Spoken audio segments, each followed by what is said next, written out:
Um, just to kind of give you a quick tease into what this course is about, it will be slightly historical, okay? It would be introduction to the canon of Malaysian literature in English, introduction to the main writers, poets, playwrights that make up the canon of Malaysian literature in English. You will understand the difference between Malaysian literature and Malaysian literature in English as we proceed with the semester. All right. But just to kind of give you a very quick introduction, the root of Malaysian literature in English, MLE, I'm doing an acronym there, Malaysian literature in English, MLE. So the origin of MLE, it is rooted in a group of university students, about 80 or so years ago.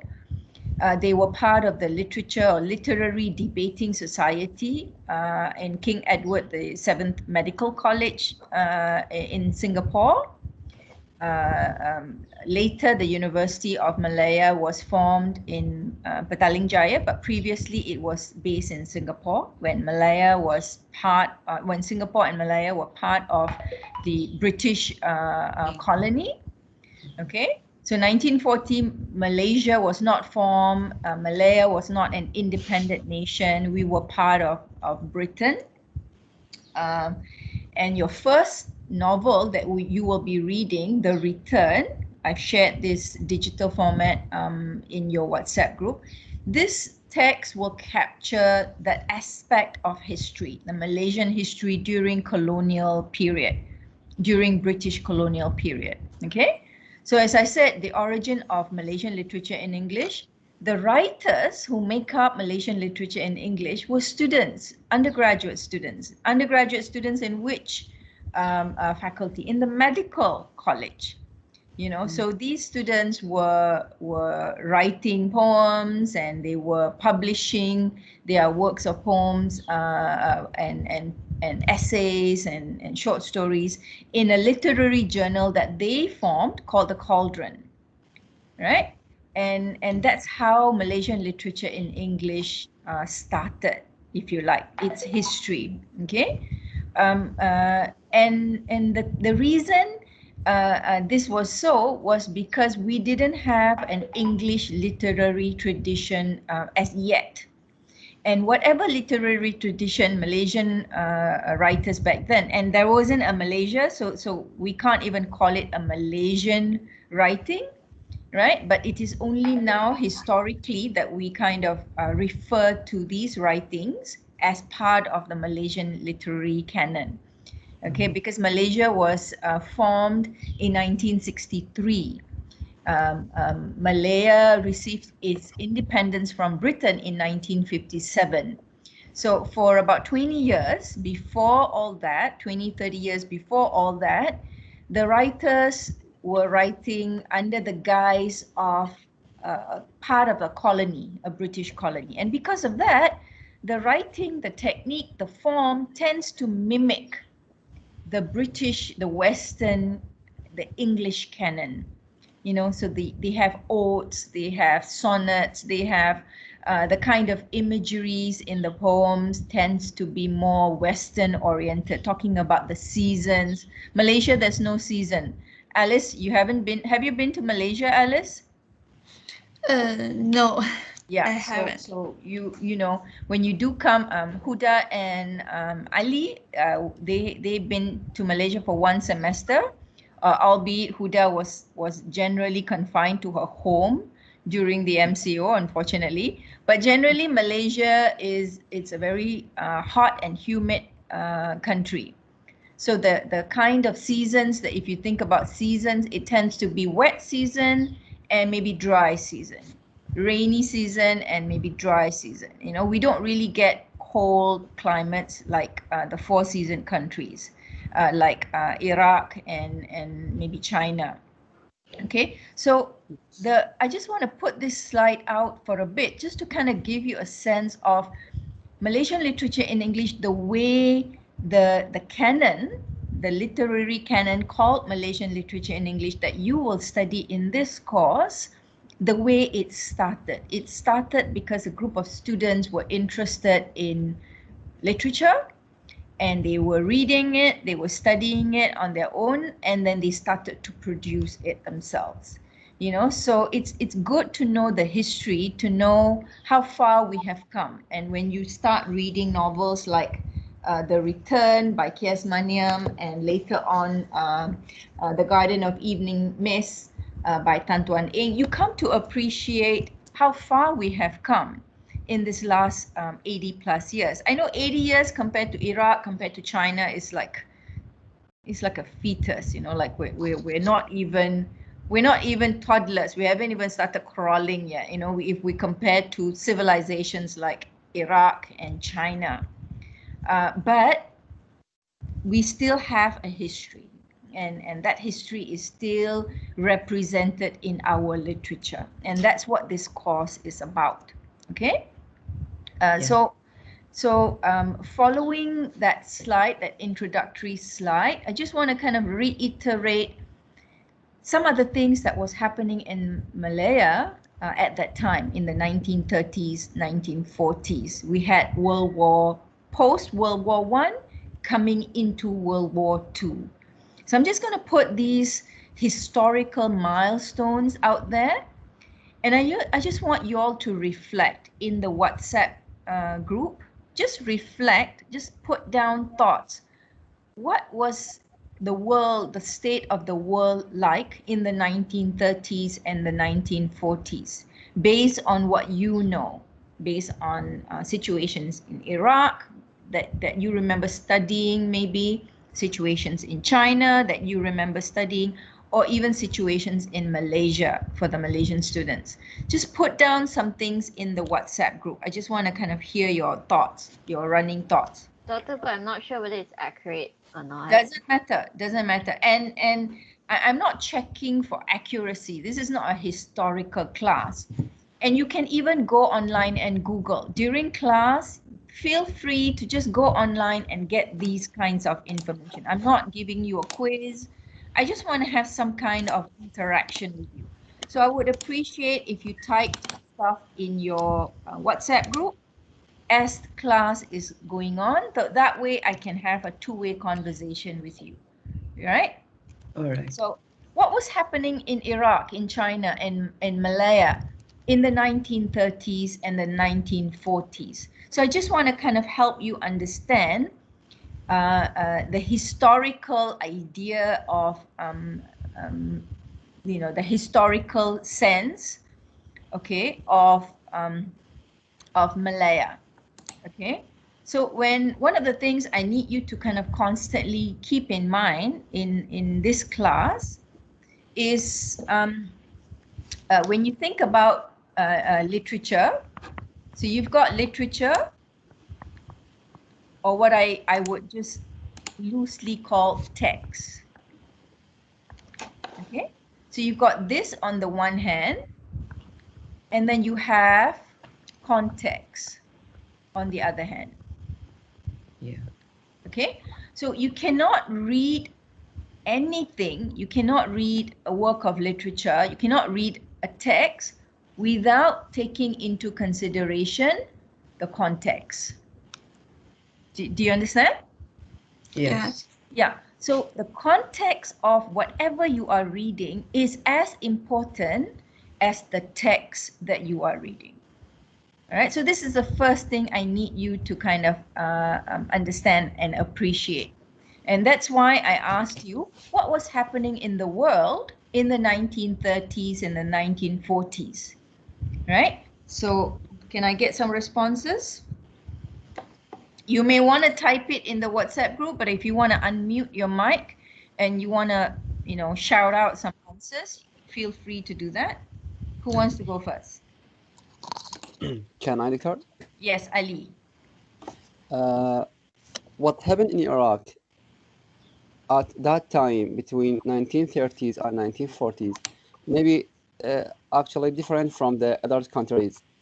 So we see exactly in Iraq the World War I that happened at near about that time. In general, destroy the Iraq in general and make something that don't mention for the future. The the canon of Iraq is refer to the things that no one like to be in this way. So I think that also the effect of war on the history of China and other countries also mentioned, it will be the same. Mm. Yes.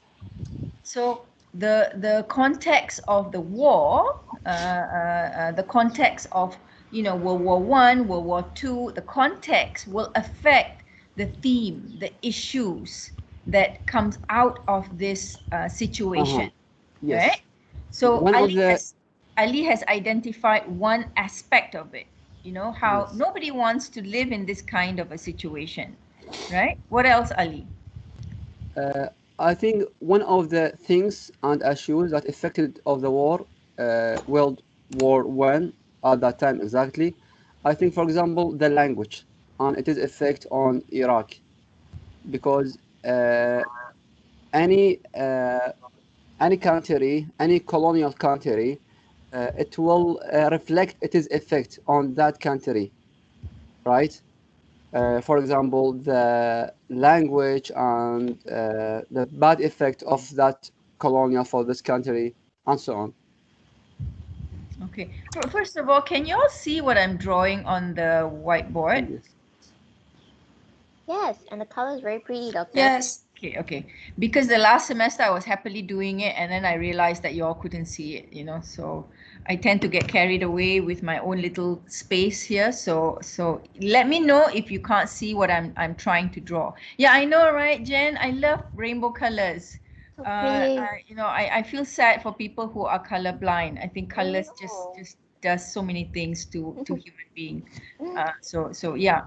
So I agree, and that's why I think, as an introductory class for today, I just want you to kind of spend the next few days just to reflect on the many contexts of what was happening in the world at large, especially to understand a work of literature, you know to understand any kind of work of literature. The context is important. What about China? Alice, do you want to say something about what was happening in China at the time? Yeah, yes. Um, in China, is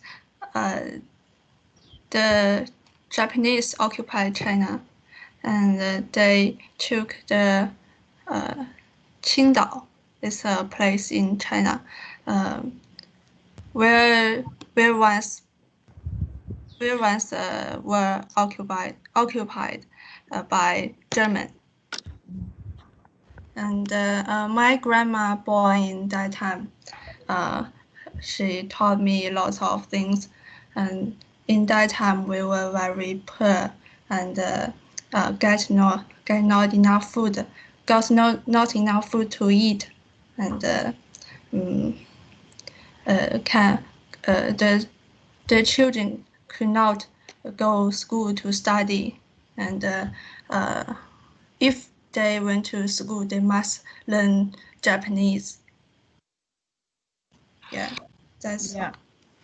And thank you so much, Alice. My mom, my dad, my mother-in-law, my father-in-law were all born in that era. So yeah, and I know the kind of hardship, especially because I am of Indian background. My mother-in-law is of Chinese background.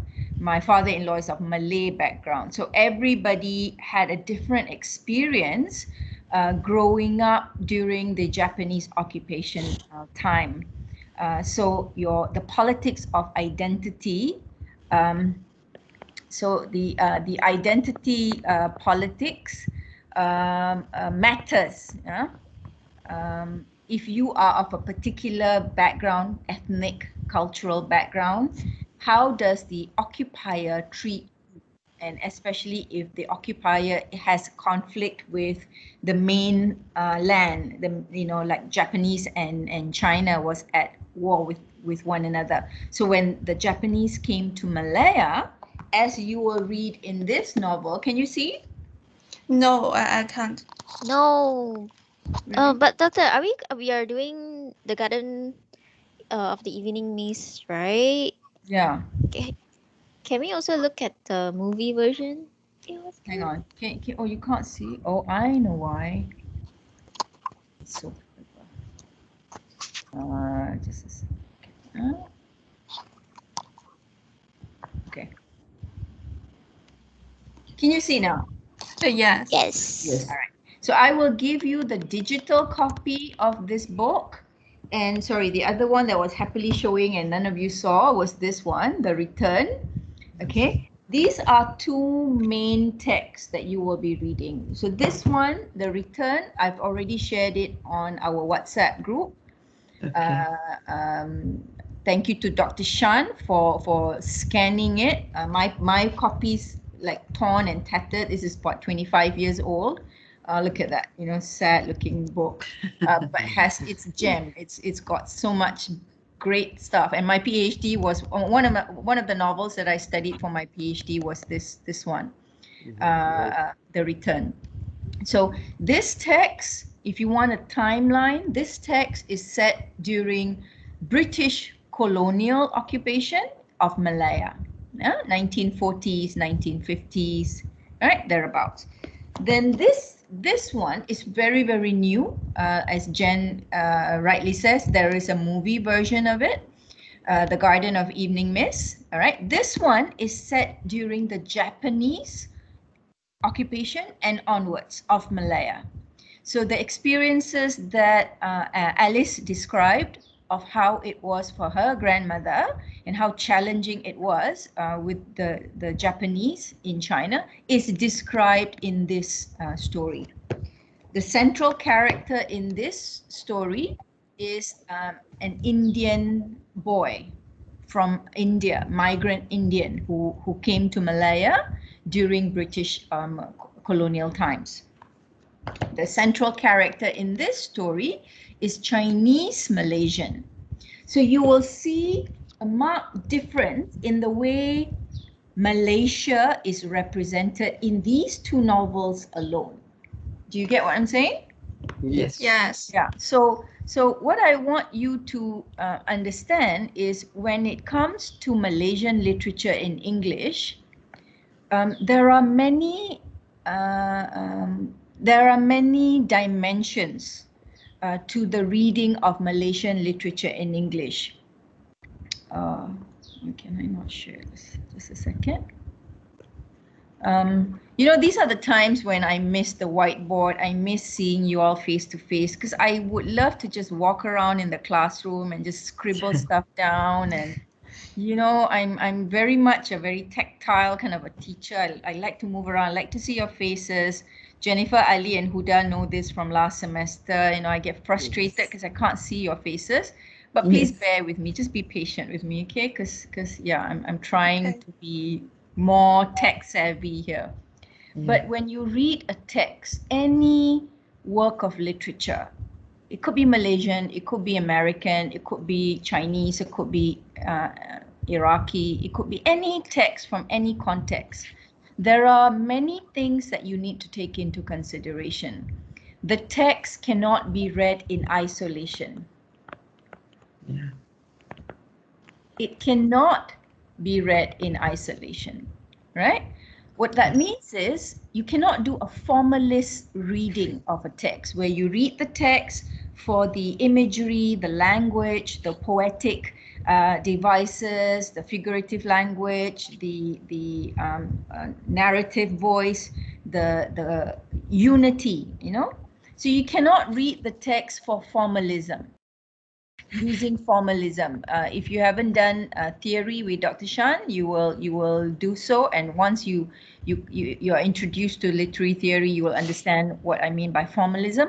But the root word of formalism is form, just the form of the text. So if you see this box, the word text and the box, it's almost like saying the work of literature is placed in a frame, and whatever the text is it can be understood within that border. No, with literature, you cannot read it that way. You always have to take into consideration the context. Right? You have to take into consideration the context from which the work of literature is set. So I just started by asking you very simple question: what was happening in the world, in your parts of the world, in the 1930s and the 1940s? And you notice we've already started to see, you know, a kind of a complex web of things that was happening in the world. Now, these things that are happening in the world will be reflected in the text that the writers present to us. Okay, depending on what setting, you know, that the writer is doing. So when you talk about text, you need to understand issues of setting, right? So the setting can be connected to World War I. It can be connected to Japanese occupation. It can be connected to British colonial era. It can be connected to 21st century Malaysia. It can be anything. So this element of setting helps you understand the text better. Can you follow me so far? Yes, Yes. Okay, just a couple more slides and then we're done. I hope this is not too heavy. No. So, like I said, you know, the pioneer writing community of Malaysian literature in English can be traced back 80 years ago. You know, my father's lifetime, in fact, to the student population of the from Singapore's branch of University Malaya. All right. So World War II, there wasn't much.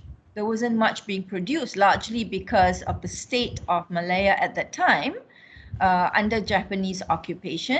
There were not any literary works in English being produced. However, after the Japanese left in 1945, and the British came back in 1945, these writers, Gurchan Singh, Chin Ki Ong, S. Katigesu, Muhammad Tajuddin Shamsuddin, began to write about the experience of the war period.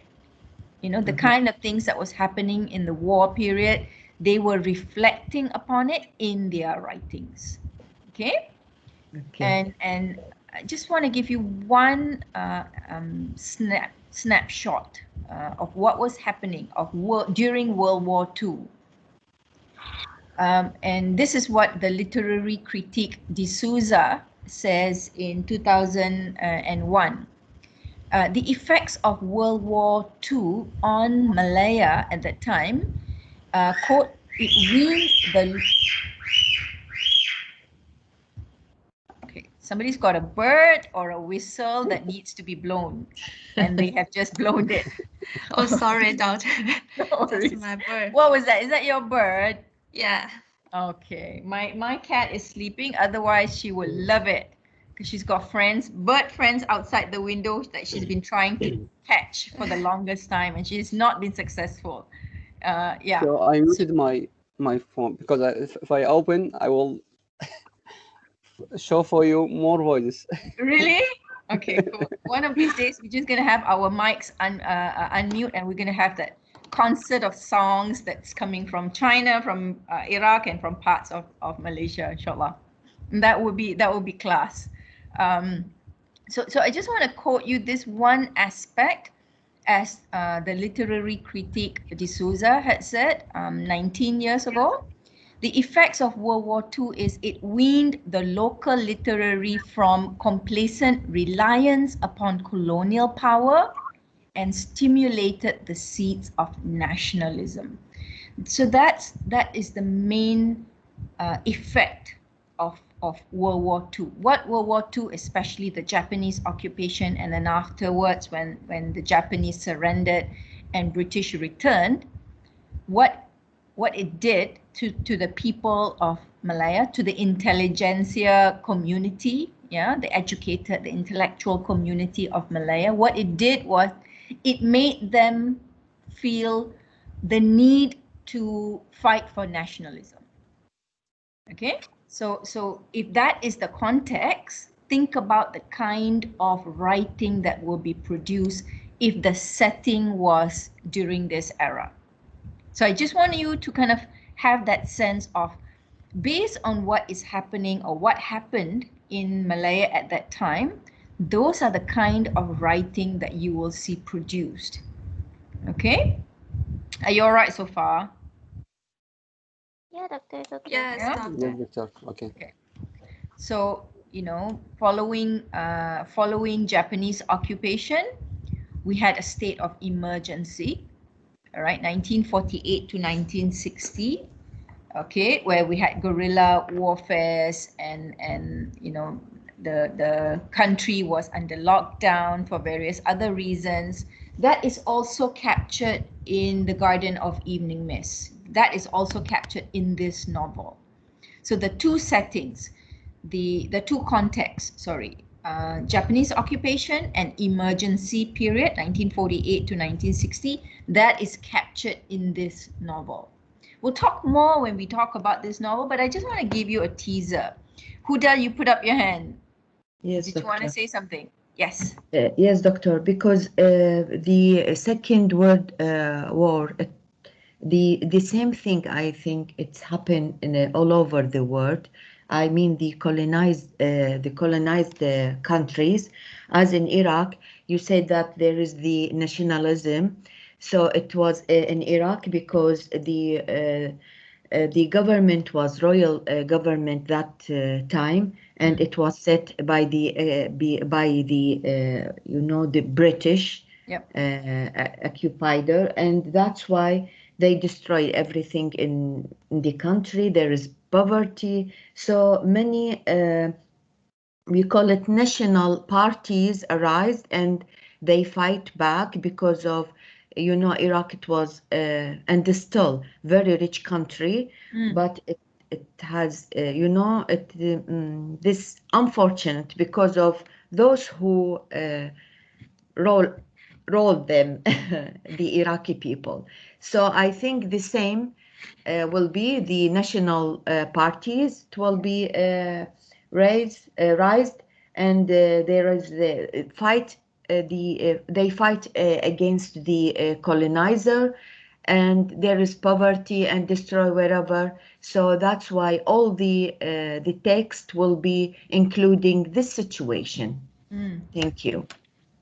Thank you so much for saying that. I mean, I really appreciate your feedback, Ali, Huda, Alice, and Jennifer, as well as Husna, because your feedback helps me understand where you are coming from in terms of your interest, your knowledge, your schema, yeah, your background knowledge. Now, this is very, very important for me because then I can guide our conversation better. You know, I do have lecture notes prepared for the weekly discussion, but more than the weekly discussion prepared by me, I want to kind of have a conversation between us so that the conversation will be based on what you are interested in, as well as what you observe. This is something I always use. Excuse me if I'm repeating myself for those who have done comparative literature and English with me. But I'm sure there's no harm in recapping. No worries, doctor. This is your horizon of expectation. You know, all of us have a horizon of expectation. This is coming from reader response theory, huh? If you want to read up a little bit more. So in my class, I dip into various things. I dip into the theory, I dip into historical aspect, cultural, sociological, literary, because I don't believe, like I said, I don't believe literature should be read in isolation. You know, there are many contexts to the reading of literature. Theory is one, right? History is another. They're very things. And the third one is the reader. the reader's experiences matters to the reading of the text. Okay, so your experiences, your horizon of expectation. This is an expectation. I don't know why it went. It became, okay, never mind. Yeah, expectation. Okay, expectation, horizon of expectation. What that means is, you as a reader, you've lived X number of years, maybe 20 years, 25 years, 30 years, 40 years, 50 years, 60 years, whatever.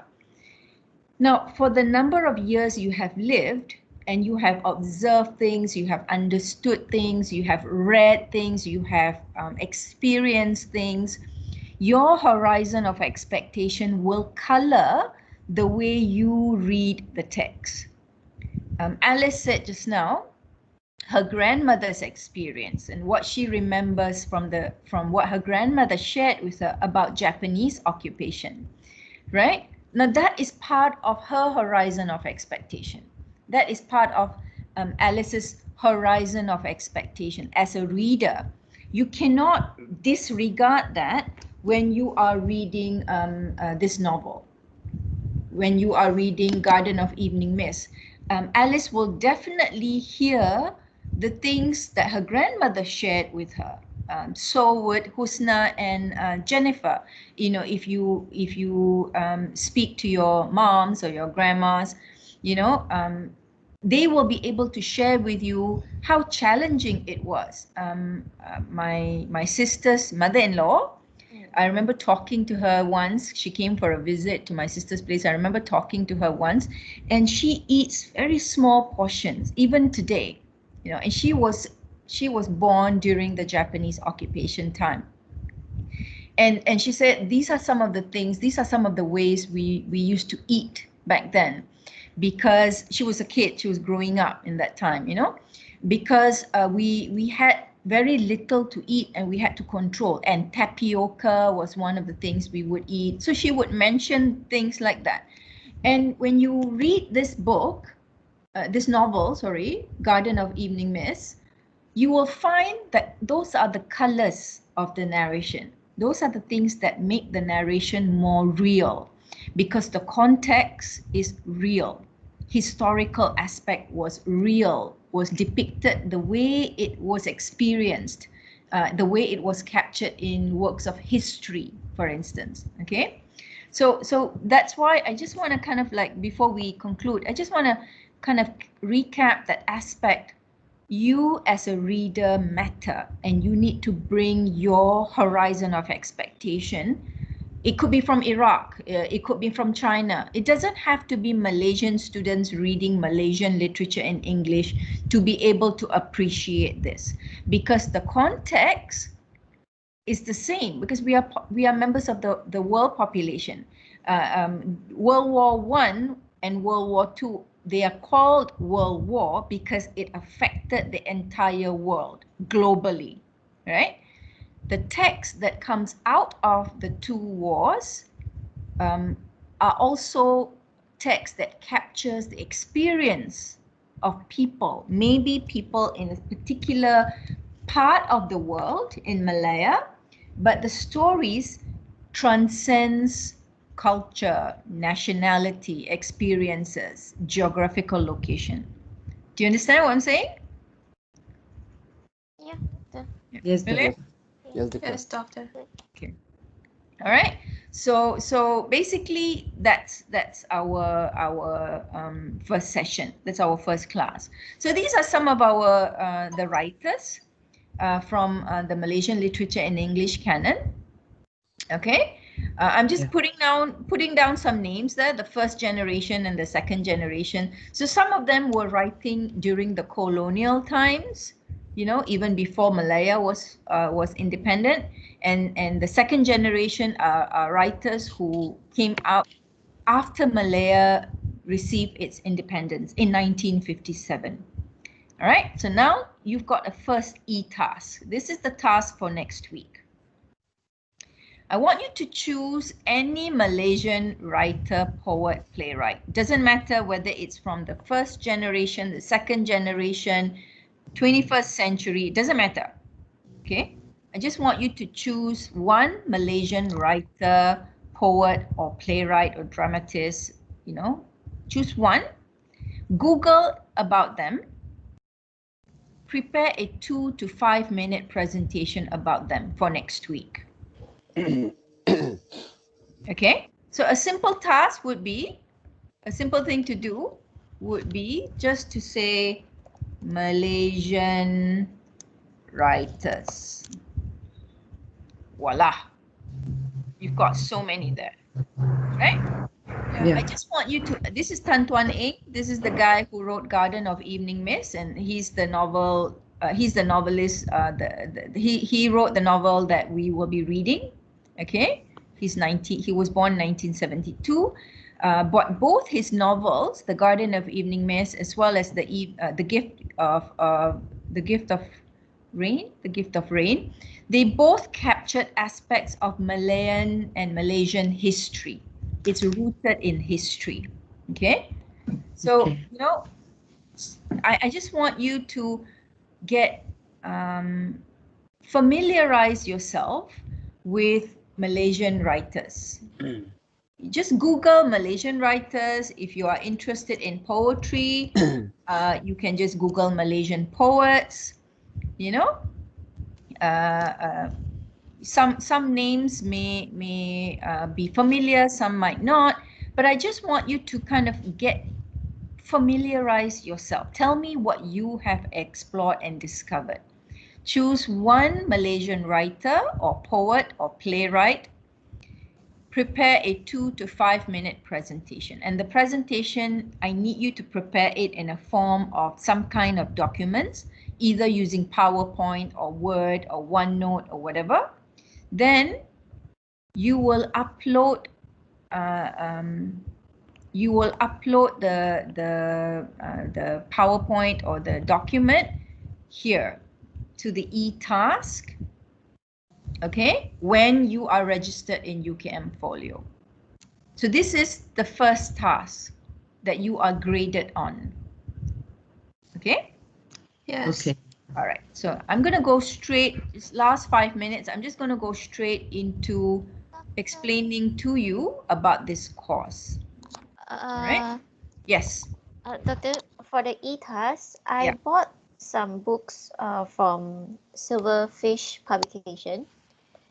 Can I use those books? Absolutely. But I just noticed that the authors from the books that I got from Silverfish, some of them are not like they only like write they have written a few short stories and stuff like that. So is it okay if I enjoy the story but You not see, much is known? this task doesn't ask you for specific works of fiction. It asks you to introduce the writer. Specific writer. Yes. Oh. So back in 2004, my colleagues and I wrote this book. Can you see? Yes. Okay. Yes. I was gonna give each of you a copy, but because I can't meet you, so maybe I'll give it a copy when I do get to meet you, inshallah, hopefully. It's Voices of Many Worlds. In this book, we introduce 12 Malaysian writers. Mm-hmm. This is like a textbook on Malaysian writings in English. We wrote this book before. We wrote this book about 16 years ago. You know, so it's been a while, but it's the same kind of thing that I want you to do for this assignment. I want you to explore for yourself the next few days before our class next Thursday. Just go online, you know, just Google Malaysian poet, Malaysian writers. 10 great poets from Malaysia. You know, just choose one out of all the writings and out of all the writers in that's available online. Choose one, read up a little bit about them, and do a summary, do a presentation based on your summary of the writer. Okay. Sorry, Doctor. Okay. Okay. Doctor, All right. So very you heard me, Doctor? quickly, before we end, I just want to kind of take you through the course file. The course file is also up on. Hello. Hello? Do you hear me, Doctor? Yes, I can hear you. Sorry, I just have a question. Yes, go ahead. Go ahead, Ali. We have to make presentation for the next week for about a Malaysian writer. Yes. Do we have to talk about the writer himself or the work of the writer? Both. Any information that you can find about the person. Of course, if you talk about the writer, you must say something about the works that they have written, but not in detail, because I'm not expecting you to have read their works. But what I'm asking you to do is like an annotated bibliography of that particular writer. You're doing a literature review, basically. Yes. You're just going online, you're seeing what's available. I just want, you know, when I read a novel, this is a habit that I have. Every time I read a novel, when I see the name of the author, I will Google. I like to see what the author looks like. You know, I like to find out a little bit more about the author. When was the author born? How long has the author been writing? It's like I get more intimate with the text that I'm reading when I know a little bit more about the author. I don't like to think that the author is a total stranger. You know, I think these are some things we do to make the story more real to us as a reader. These are some of the things that we do as a reader. And the more we do this, the more the text that we read matter to us. It makes an impact in our lives, you know. So that's Ali, that's the task. It's a very simple task, but I'm going to give you marks for it. Okay. It will be next week, Doctor, sorry? Yeah, for next week's class. Good. Just for 2 minutes. Good. It's like an elevator pitch. You know, you just go into the elevator before it reaches to your floor, you're done. Something like that. It's about, you know, it's an elevator pitch. It's about 2 minutes. But if you find more things and you want to do a 5-minute pitch, go ahead, right? So a quick pitch would be what have I found out? Who have I identified? What are some of the things? What are some interesting fun fact about this person? If you are smart, and I know all of you are, you may choose one of these two writers, either K.S. Maniam or Tan Tuan Eng, to find out more about, because you will be reading their work, among other works. Do you understand? Yeah. Yes. Yeah, but if in the course of, you know, you're looking around and then this lady looks kind of pretty, you know. Yes. So, you know, I She's want to very- find out more about Wani RD. Who is this Wani RD? Oh, her real name is Nur Shazwani Abdul Rahim. And, you know, I might go down that path, you know.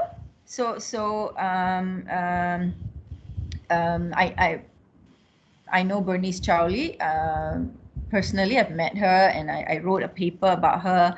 Maybe I'm interested in Tan Tuan Eng, and I want to read more. So I go on his website. I find out a little bit more information about this person. Okay, so there is home, there's books, there's biography. Okay, this is very formal, isn't it?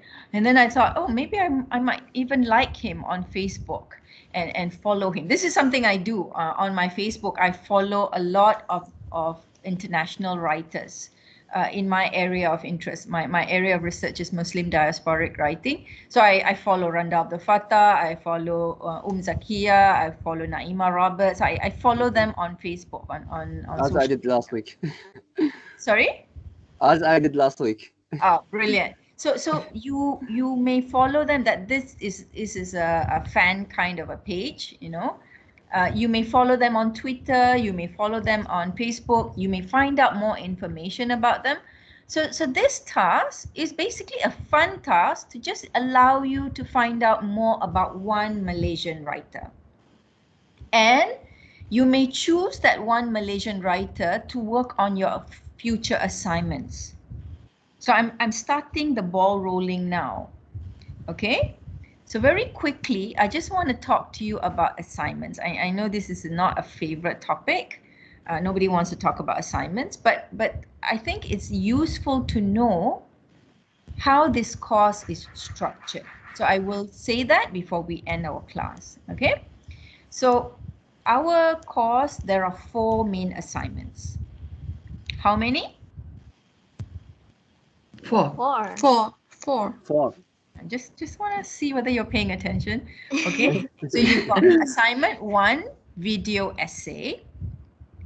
Okay, and let me just go through the assignment first, then I will give you the due dates and, you know, so just kind of like you're eating, you're digesting. The food is in your mouth, you're chewing it, something like that, okay? Assignment 2 is a seminar. Assignment 2 is a seminar. Then you have e-task. That's assignment 4. Assignment 3, that's e-task. And one of the e-tasks that you are doing is for next week. Yes. All right? Yes. I'm giving you marks for this. Yeah. Then there is assignment 4. That's the final project. Okay, so only 4 assignments and you're done with this course. Assignment 1 is due in week 5. Okay? Yes. Assignment 1 is due in week 5. Assignment 2 is due 5 weeks later in week 10. Assignment 3, you have to complete the 5 e-tasks throughout the semester. The first one is by next week. Okay, 2 minutes presentation, 5-minute presentation. That's it. Simple task. Assignment 4 is due 2 weeks after semester ends, which is week 17. Okay. Okay. All right.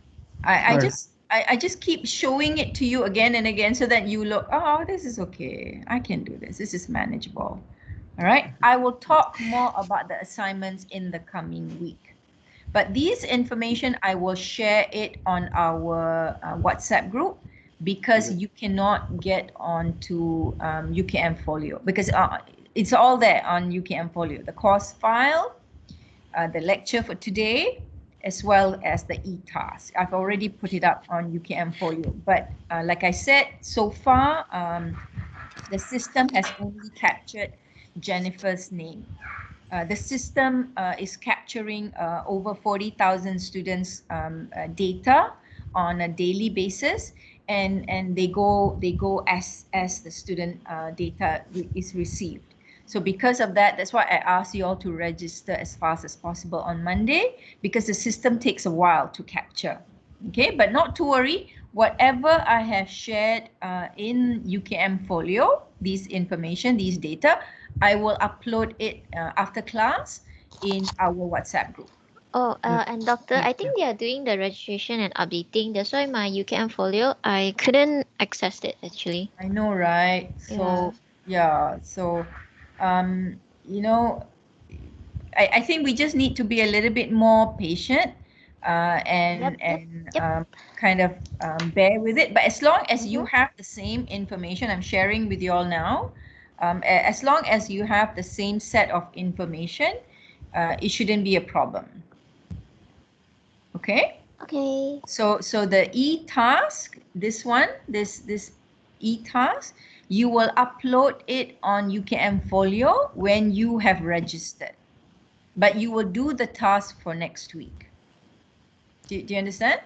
Yes. Yeah. So next week we will have a lecture, but during the course of the lecture, I will call upon you at different times to introduce your Malaysian writer that you have chosen for your e-task 1.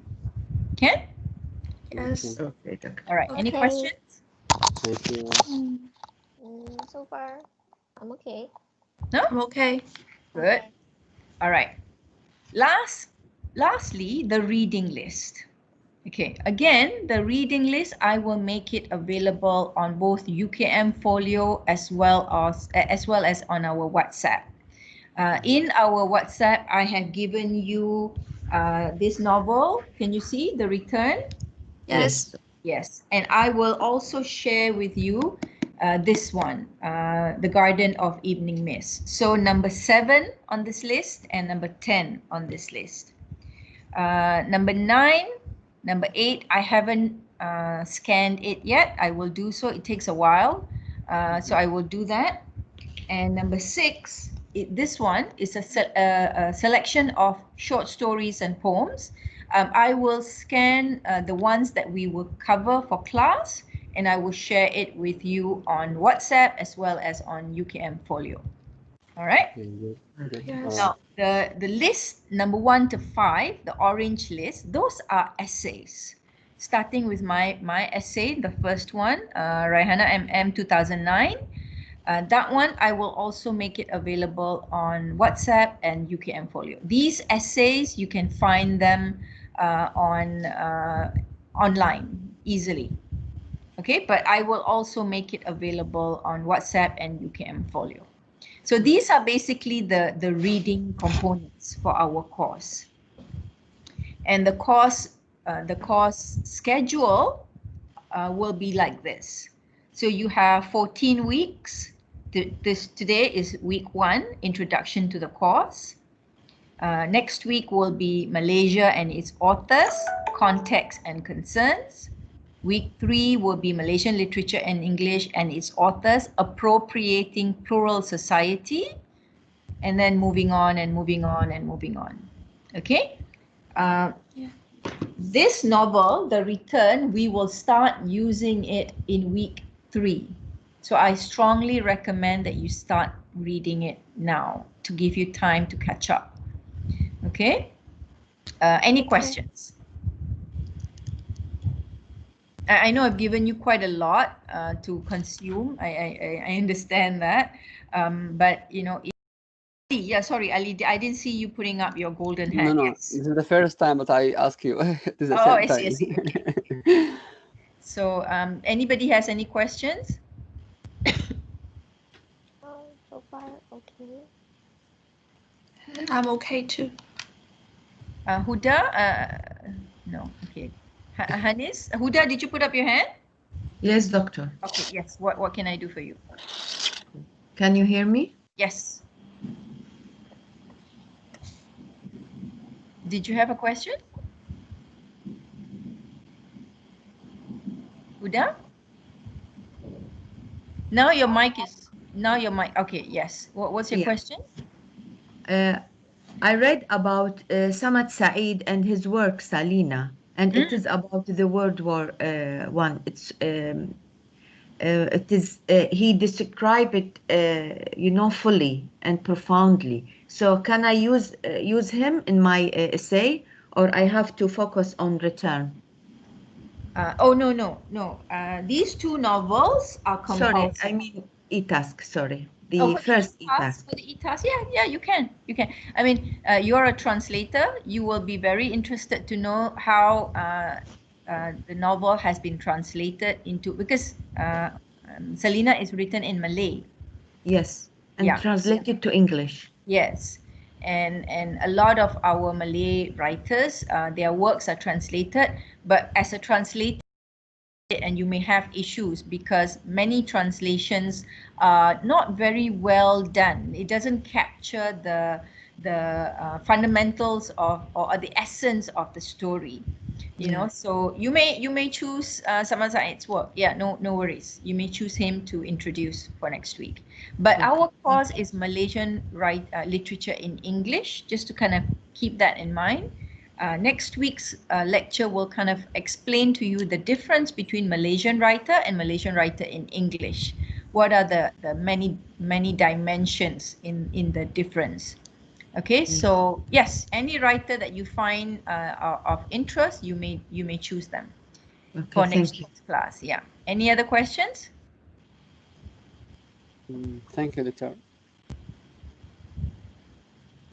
Can I just go around the class? Alice, any questions, any comments about today's class?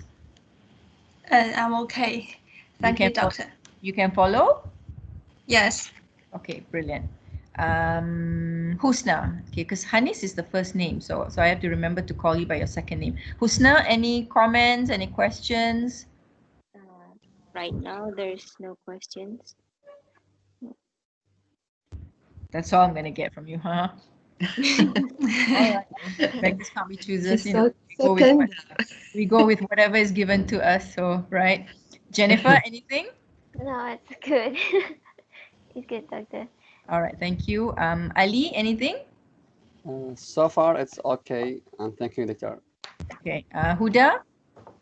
No, thank you, doctor. All right. Okay, so thank you so much, everybody. This recording will be made available. I will share it also on our WhatsApp group as well as up on UKM Folio. If you've got any questions, if you've got any concerns, please don't hesitate to message in the WhatsApp group so that, you know, even if I can't respond, others can also respond on my behalf. Okay. So if there's nothing else, I will leave you to it, and I will see you next Thursday also at 12 o'clock. Okay, doctor.